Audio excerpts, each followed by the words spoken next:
আসসালামু আলাইকুম রহমতুল্লাহি ওয়া বারাকাতু। আশা করি আপনারা সবাই ভালো আছেন। আল্লাহর অশেষ রহমতে আমিও ভালো আছি, আলহামদুলিল্লাহ। আমি আজকে আপনাদের সামনে যে স্বপ্নের ব্যাখ্যাটি নিয়ে এসেছি সেটি হচ্ছে স্বপ্নে রক্ত দেখলে তার ব্যাখ্যাটা কি হবে। প্রিয় বন্ধুরা, আশা করি আপনারা শেষ পর্যন্ত দেখে যাবেন, শুনে যাবেন। কেউ স্বপ্নে দেখলো তার শরীর থেকে রক্ত প্রবাহিত হচ্ছে, অথবা দেহে আঘাতের কোনো চিহ্ন নেই, অথবা শরীরে ঝর্ণা দেখতে পেল যা থেকে রক্ত বা পুজ গড়িয়ে পড়ছে। এমত অবস্থায় এগুলো শরীরের সাথে জড়িয়ে গেলে ব্যাখ্যা হবে প্রবাহিত রক্ত বা পুজের আনুমানিক হারে সে অবৈধ ও হারাম মাল হস্তগত করবে।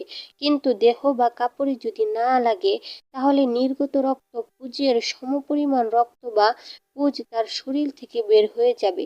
কেউ স্বপ্নে দেখলো তার দেহ থেকে ফোড়া, দানা ইত্যাদি বের হয়েছে, তাহলে সে এগুলোর সমপরিমাণ মালের মালিক হবে।